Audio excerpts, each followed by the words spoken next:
Hello students, so welcome to my new perspective 2025 वाले question paper का आगे का जो हम लोग डिस्कस कर रहे थे उस क्वेश्चंस को हम देखते हैं. ओके, सो अप टू 97 तक 96 तक डिस्कस हो गया था. 97 क्वेश्चन हमें डिस्कस करना था. Okay, so let's start. Zibars are best described us. No, zibars क्या होते हैं? जिबार्स होते हैं coarse grained low relief bed form deposit slip without slip face. इसका करेक्टरिस्टिक जो होता है वो होता है slip face. High relief dune हो विथ स्लिप फेस, ये नहीं होगा. Fine grain ripples with steep slope, ये भी नहीं होगा. And smaller dune formed under water, ये भी नहीं होगा. सो जिबार्स. अब जिबार्स होता क्या है? जिबार्स विंड फॉर्म्ड सेंट्रिज होती हैं इन डेजर्ट. ये आर विंड फॉर्म्ड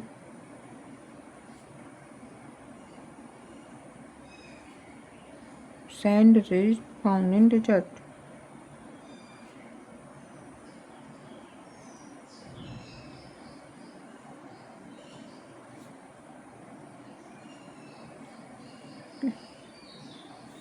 अब इसमें जो टू डिजॉल्व होगा उसकी लो रिलीफ होगी एंड स्टीप स्लीप फेस होगा. एक से लैक ऑफ स्टीप स्लिप होगा. स्लिप फेस के बिना होता है, विदाउट स्लिप फेस होगा.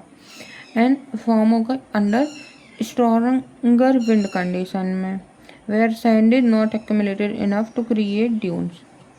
फॉर्म अंडर स्ट्रॉन्गर विंड का डायरेक्शन. सो सैंड एक्यूमुलेट ना हो. और ये होगी कैसे? ब्रॉड एंड इलोंगेटेड रिज होगी.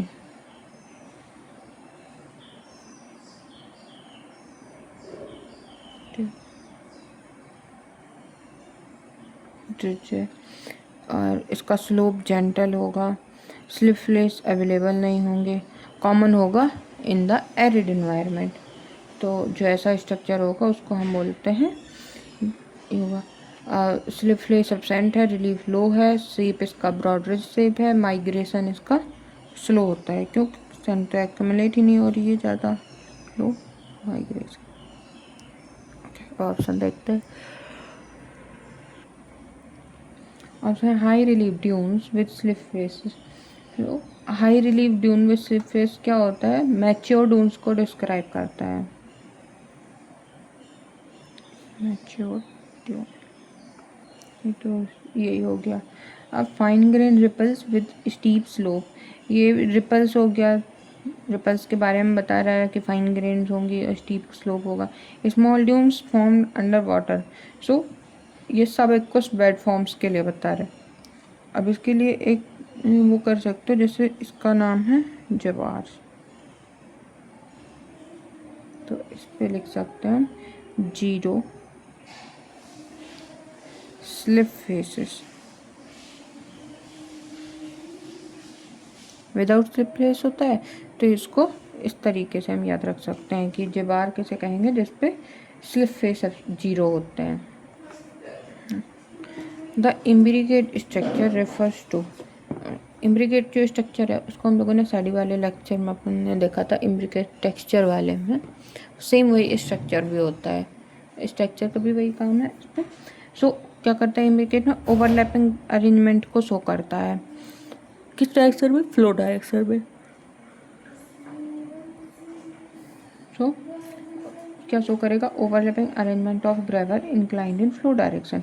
इम्ब्रिकेशन के सेडिमेंट्री स्ट्रक्चर है कॉमनली जो रिवर ग्रेवल्स होता है उनमें होता है. फ्लैट पेबल अरेंज हो जाते हैं ओवरलैपिंग रूफ टाइल्स की तरह ड्यू टू फ्लोइंग वाटर. जिस डायरेक्शन में होगा उस डायरेक्शन में हो जाते हैं ना. फ्लोइंग वाटर पुश करता है पेबल्स को तो वो फ्लैट जो सरफेस है वो टिल्ट हो जाते हैं अप स्ट्रीम में और पेबल ओवरलैप करते हैं एक दूसरे को. So flowing water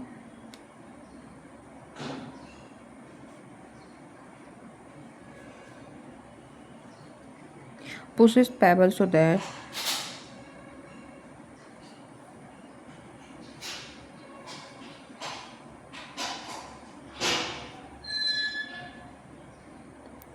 Their flat surface tilt upstream.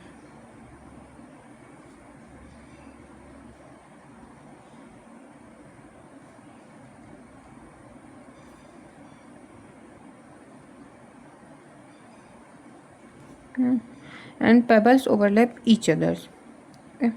इसको ज़्यादा डिटेल में इसलिए नहीं कर रहे हैं क्योंकि ये पूरा डायग्राम वगैरह से आपको पहले ही पढ़ा चुके हैं। इंपॉर्टेंस क्या होती है इसकी, इंडिकेट करता है फ्लो डायरेक्शन को, कॉमन होता है bed river and alluvial deposit, useful होता है for the failure environment construction. Random orientation तो अपोजिट हो जाएगा। Horizontal layering of clay particle, ये क्या होता है, लैमिना को रिफर करता है, lamination. Vertical stacking of sand grain, ये भी इंडिकेशन नहीं होगा। जब रूफ टाइल अरेंज होंगी वन अनदर, उसकी तरीके से जो हमारा ग्रेन्स हैं वो एक दूसरे के ऊपर आ जाएंगे। नुई आयोडीनेट इज बेस्ट डिस्क्राइबर्स, तो नुई आयोडीनेट क्या होता है, पायरोक्लास्टिक फ्लो होता है एक तरीके का, जिसको हम ग्लोइंग एवलांस बोलते हैं। ठीक है, अब इसका मतलब क्या होता है, ये फ्रेंच वर्ड है जिसका मीनिंग है glowing cloud.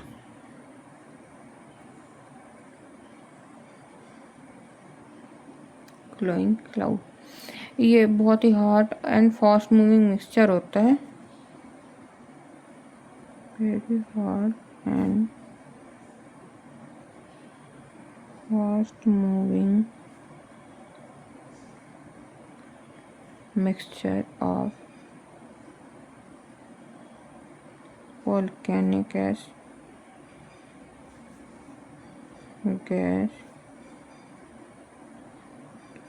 rock fragment। Okay, इसका टेम्परेचर मोस्टली कहाँ किस रेंज पे होता है, 300 degree Celsius to 800 degree Celsius. Okay, और वेलोसिटी एक्सीड कर सकती है up to 100 kilometre per our.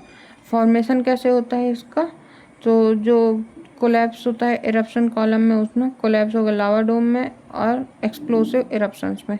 तो ये भी एक बार पूछा गया है कि किस तरीके में बनता है, सो एक्सप्लोसिव इरप्शन में बनता है।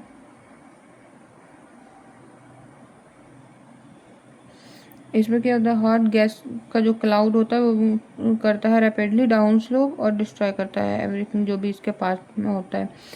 ये सबसे ज़्यादा किस पे देखा गया है, जो एग्जाम्पल है इसका, सो माउंट पिलीप जो आया था 1902 में, उस पर देखा गया था।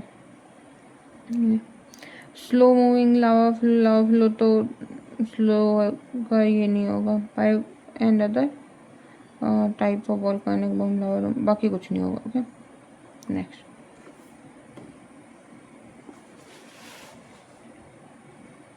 Which type of rocks are especially prone to slacking? Slacking के लिए प्रोन कौन सी रॉक होती है, मड स्टोन एंड सेल। अब स्लैकिंग क्या होता है, slacking is break down of rock when repeatedly wetting and drying. Slacking क्या होता है, ब्रेक डाउन ऑफ रॉक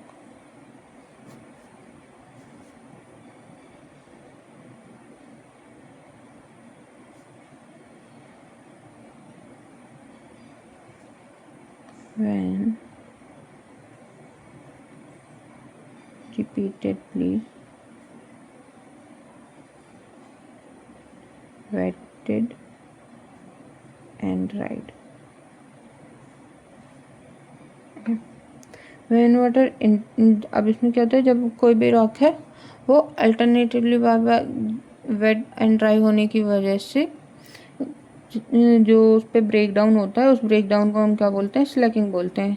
ये होता क्यों है, जो क्ले रिच रॉक होती हैं तो वाटर इंटर करता है क्ले रिच रॉक में, जिसकी वजह से एक्सपेंशन होता है। एक्सपेंशन अकर, उसकी वजह एक्सपेंशन होने की वजह से कोहेशन जो उनके बीच में होता है पार्टिकल वो भी खो जाता है, तो कोहेशन वीकेंस। और जब कोहेशन वीक होता है तो उसकी वजह से रॉक डिसइंटीग्रेट कर जाती है इन टू फाइनर फ्रेगमेंट्स में या स्मॉलर फ्रेगमेंट में, so rock disintegrate. Most susceptible क्या होती है इसके लिए rock, mud stone, shale and clay stone. जितना ज़्यादा क्ले कंटेंट होगा उतना ही ज़्यादा स्लैकिंग के लिए ससेप्टेबल होंगे। और ये डेंट में क्ले मिनरल को करते हैं। क्ले मिनरल कौन से होते हैं, जैसे स्मेक्टाइट, मोन्टमोल्डोनाइट, इलाइट। स्लैकिंग की वजह से क्या हो सकता है, इसके आफ्टर इफेक्ट क्या होंगे, एक तो slope फ्लेरियर,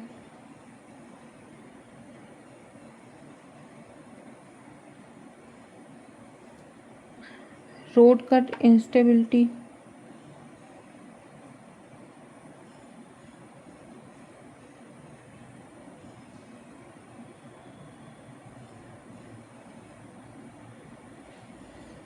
next foundation problem,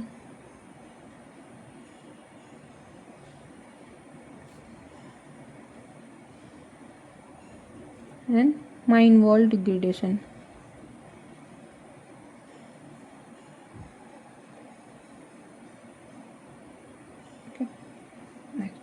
granite and basalt किस तरीके की रॉक है, स्ट्रॉन्गली क्रिस्टलाइन रॉक है।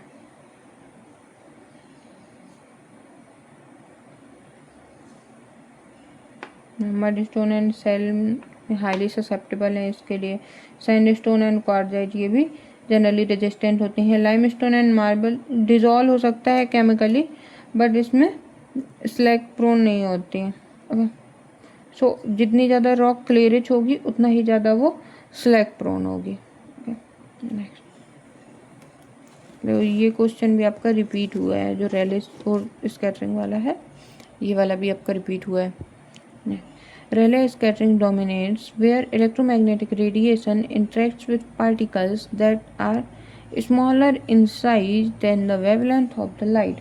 तो जो एटमॉस्फेरिक स्कैटरिंग होती है, जो कि हम रिमोट सेंसिंग में पढ़ते हैं, वो क्या होती है, तो जब कोई ईएम रेडिएशन, इलेक्ट्रोमैग्नेटिक रेडिएशन पास होता है एटमॉस्फेयर से, तो ये इंटरेक्ट करता है एटमॉस्फेरिक पार्टिकल से, और जब वो एटमॉस्फेयर पार्टिकल से रिएक्ट करता है तो पार्टिकल डिपेंड करता है on the size of particle related to the wavelength. So scattering किस पर डिपेंड करती है, size of particle relative to wavelength, को हम लैम्डा लिखते हैं। अब किस तरीके की इसकी वजह से होती है, 3 तरह की। रेले स्कैटरिंग, जिसका इसमें पूछा गया है, माई स्कैटरिंग एंड नॉन सेलेक्टिव। सो रेले में क्या होता है कि जो पार्टिकल साइज है smaller in size then lambda, smaller in size है, बट किससे कंपेयर किया जाता है, लैम्डा वेवलेंथ से। तो ये किस में देखने मिलता है, एयर मॉलिक्यूल रेडिएशन लाइट।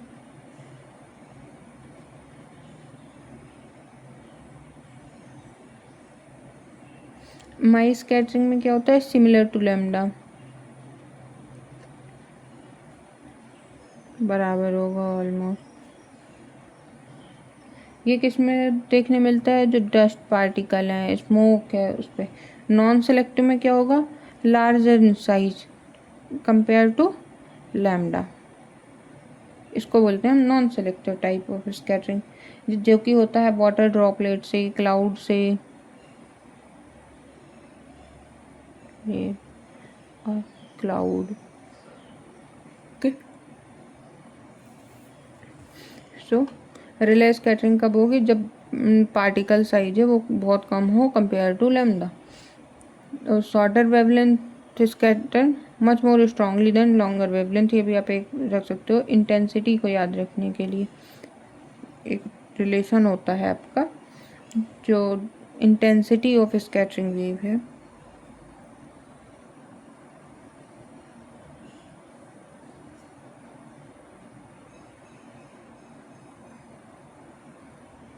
अगर हम इसको आई से रिप्रेजेंट करें और वेवलेंथ को लैम्डा से, तो आई होते हैं तो 1/, लैम्डा की पावर 4। तो जितनी ज़्यादा शॉर्टर वेवलेंथ होगी उतनी ही ज़्यादा स्ट्रांगली वो क्या करेगी, मोर स्ट्रॉन्गर इंटेंसिटी के साथ में रिफ्लेक्ट कर रही होगी। तो shorter wavelength scatter much more strongly than longer wavelength, इसी वजह से, क्योंकि शॉर्टर वेवलेंथ की जो वेवलेंथ है वो क्या होगी, कम होगी, लॉन्गर की ज़्यादा होगी, इसलिए वो कम इंटेंसिटी के साथ में करेंगी। ओके, अब इस ब्लू है वो स्काई सॉरी स्काई जो है वो ब्लू क्यों दिखाई देता है, क्योंकि जो ब्लू लाइट है वो सबसे ज़्यादा स्कैटर होती है कंपेयर टू रेड लाइट वगैरह, तो इसकी वजह से ब्लू दिखाई देता है हमें। So non selective medium in size होगा करेस्पॉन्डेंस टू माई स्कैटरिंग। इसके लिए भी एक ट्रिक याद रख सकते हो, रैले से रैले में रियली टाइनी पार्टिकल,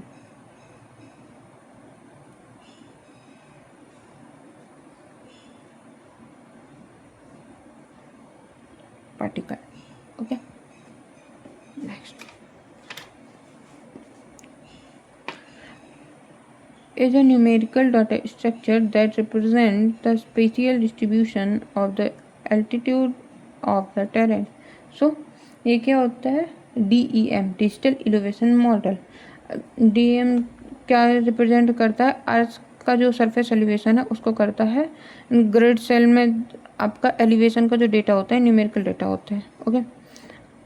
उस पर नंबर्स के वजह से न्यूमेरिकल डाटा या नंबर्स के स्ट्रक्चर के साथ में रिप्रेजेंट किया जाता है स्पेटियल डिस्ट्रीब्यूशन को। उसकी हाइट कितनी है, उसके सारे स्ट्रक्चर कितने हैं, उसको हम स्पेटियल डिस्ट्रीब्यूशन को शो करते हैं टेरेन सरफेस के, तो उसको हम बोलते हैं डिजिटल एलिवेशन मॉडल। अब ये किस किस चीज़ में यूज होता है, वाटर साइड एनालिसिस में,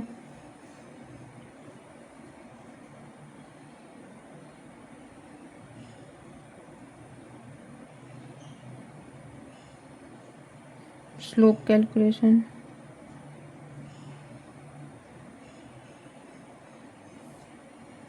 एस्पेक्ट रेशियो,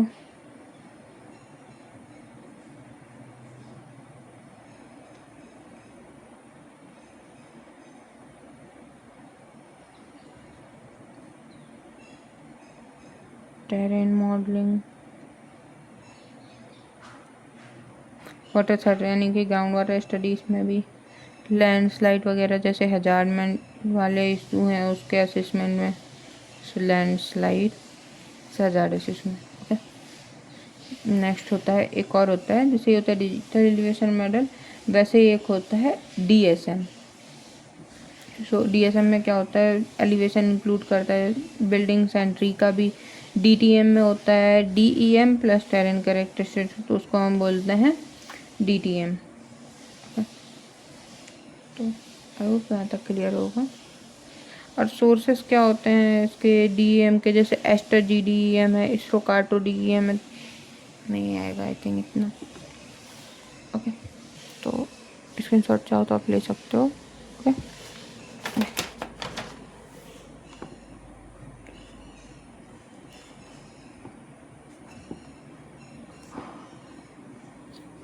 नेक्स्ट है which satellite sensor provide the highest spatial resolution among the following. इनमें से सबसे अच्छा स्पेटियल रेजोल्यूशन किसका है, कार्टोसैट 2 का है। अब जो स्पेटियल रेजोल्यूशन है वो होता क्या है, इंडिकेट करता है कि कितना स्मॉलेस्ट ऑब्जेक्ट डिटेक्ट करता है कोई सेंसर, उसको हम बोलते हैं उसका स्पेटियल रेजोल्यूशन। जितना ही लोअर पिक्सल साइज होगा उतना ही ज़्यादा उसका हायर रेजोल्यूशन होगा। सो स्पेटियल रेजोल्यूशन क्या लिख लेते हैं,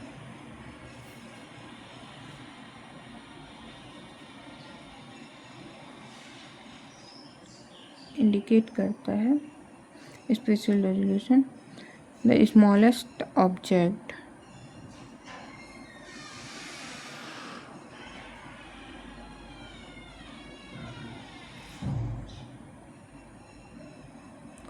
detectable by a sensor।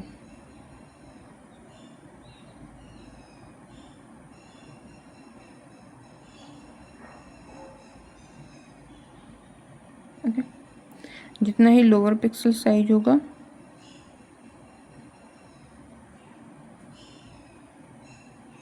उतना ही हायर रेजोल्यूशन होगा,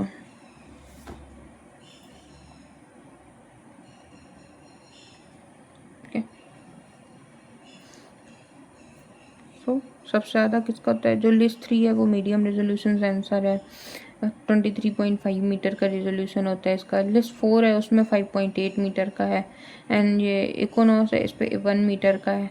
जो कार्टोसैट है वो है लगभग 0.8 का। लिखना चाहो तो लिख लो, बाकी लगते नहीं हमको कि ये पूछेगा। दिस 4 का 5.8 मीटर एंड इकोनॉस का है 1 metre. Okay, so highest resolution हो गया कार्टोसैट 2 का। नेक्स्ट,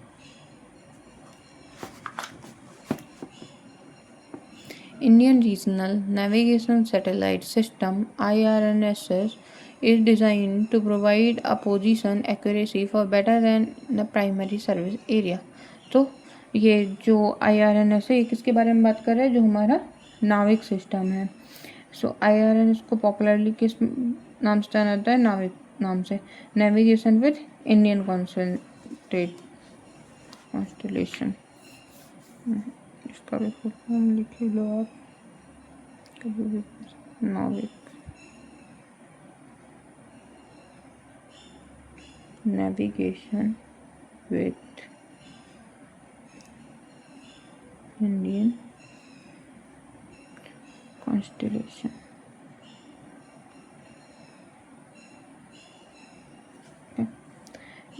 ये डेवलप किसने किया था, डेवलप बाय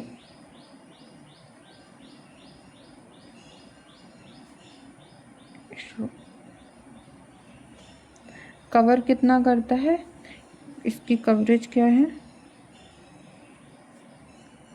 इंडिया को पूरे plus 1500 kilometre beyond Indian borders.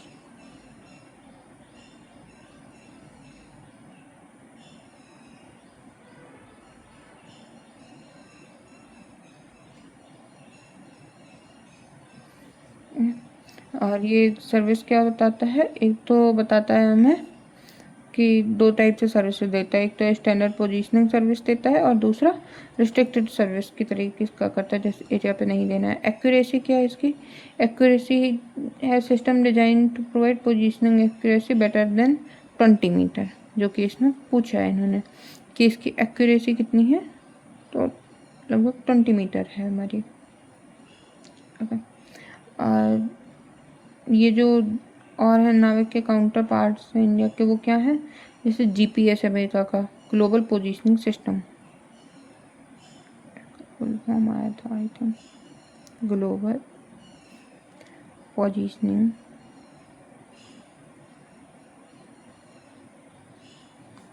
System. Next, in the shorter wavelength of UV energy and blue lights are scattered more severely than the longer wavelength of red light and IR energy। तो ऐसा किस पे होता है, ऐसा होता है हमारा सेलेक्टिव स्कैटरिंग। और सेलेक्टिव स्कैटरिंग क्या है, इसका एक और नाम होता है वेवलेंथ डिपेंडेंट एटमॉस्फेरिक स्कैटरिंग। क्यों, क्योंकि ये वेवलेंथ पे डिपेंड करती है, इसको बोलते हैं वेवलेंथ डिपेंडेंट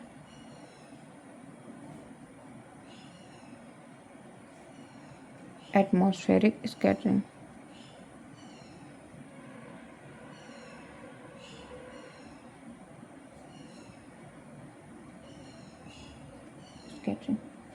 अब ये होता क्यों है, क्योंकि जितनी ही शॉर्टर वेवलेंथ होगी उतनी ज़्यादा, हम लोगों ने ये देखा था ना कि शॉर्टर वेव जो है वो ज़्यादा इफेक्टिवली हमारी स्कैटर होती है। तो जितनी ही ज़्यादा शॉर्टर वेव होगी उतना ही इफ़िशिएंटली वो क्या करेगी, लॉन्गर वेव के कंपैरिजन में अच्छे से वो करेगी। ओके, सो यही रैले वेव में भी हमारे दिखाई देता है, जो रैले स्कैटरिंग है उस पर भी हम लोग देखते हैं। तो जो यूवी है उसकी स्कैटरिंग बहुत ज़्यादा होती है, पर जो ब्लू है उसकी हाई होती है, ग्रीन उसकी मॉडरेट है, रेड लो है एंड आईआर की स्कैटरिंग और भी कम होती है। तो इसको हम डिफाइन कैसे कर सकते हैं स्कैटरिंग को, क्यों होता है ऐसा। So it occurs because shorter wavelength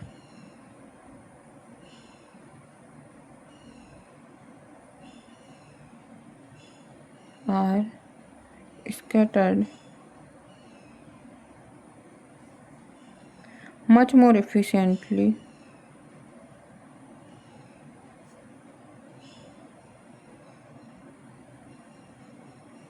than longer wavelength।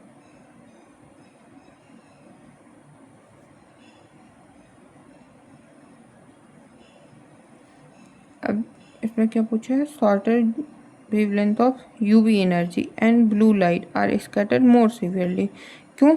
क्योंकि वो डिपेंड करता है उसकी वेवलेंथ पे, और इनकी वेवलेंथ कैसी है, कम हो गई, इसकी वजह से इनकी स्कैटरिंग क्या हो गई, हाई हो गई। सो ब्लू स्कैटर होता है ज़्यादा स्ट्रांगली, इसी वजह से क्या होता है, एटमॉस्फेरिक करेक्शन रिक्वायर होता है। रिमोट सेंसिंग में हमेशा क्या होता है, शो करता है, हैज जो शो करता है वो ब्लू बैंड में शो करता है। ओके, अभी ये क्लियर होगा। ओके, इसका और आगे देखें तो जितना ही दूसरे टर्म में इसको बोल सकते हैं कि शॉर्टर वेवलेंथ जो होती हैं वो स्कैटर होती हैं ज़्यादा कंपेयर टू लॉन्गर वेवलेंथ, और इसी फिनोमेना को क्या बोलते हैं, सेलेक्टिव स्कैटरिंग बोलते हैं। और वही यहाँ पे कहा गया, अब जैसे वॉयलेट है उसकी जो वेवलेंथ है वो क्या है, बहुत कम है, तो उसका जो अमाउंट ऑफ स्कैटरिंग है वो क्या होगा, बहुत ज़्यादा होगा। इसी तरीके से ब्लू की वेवलेंथ क्या है, शॉर्ट है, और उसकी स्कैटरिंग क्या होगी, हाई होगी। तो एटमॉस्फेयर हमेशा हमारा सेलेक्टिव स्कैटरिंग शो करता है। ये भी क्लियर होगा हमें लगता है। ओके, अगर कोई और डाउट है इससे सेलेक्टिव स्कैटरिंग से तो आप बता सकते हो।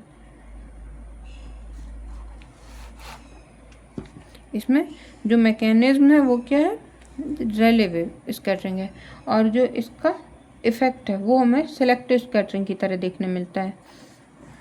नेक्स्ट,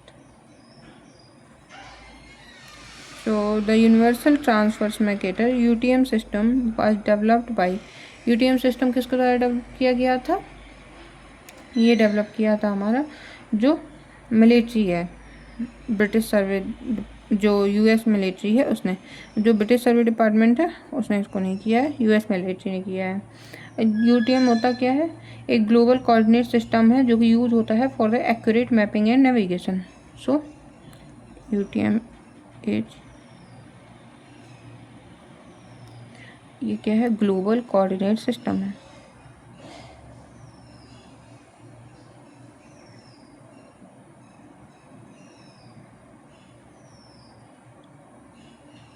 सिस्टम है जो कि हम यूज़ करते हैं for accurate mapping and navigation.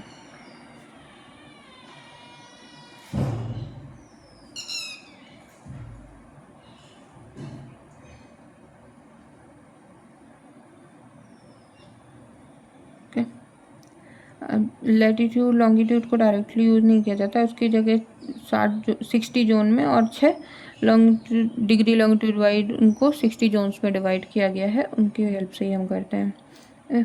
अब जब मिलिट्री ऑपरेशन हो रहे थे ड्यूरिंग मिड 20th सेंचुरी, तो स्टैंडर्ड कोऑर्डिनेट सिस्टम चाहिए था, किसके लिए, मिलिट्री मैपिंग के लिए, आर्टिलरी टारगेटिंग के लिए, नेविगेशन के लिए, सर्वेइंग के लिए। तो इस टाइम पे जो यूएस में इंजीनियर थे उन्होंने किया था। ओके, क्लियर होगा। नेक्स्ट सेकेंड लेक्चर से करते हैं। Okay, so thank you so much for watching this lecture, very best for your examination.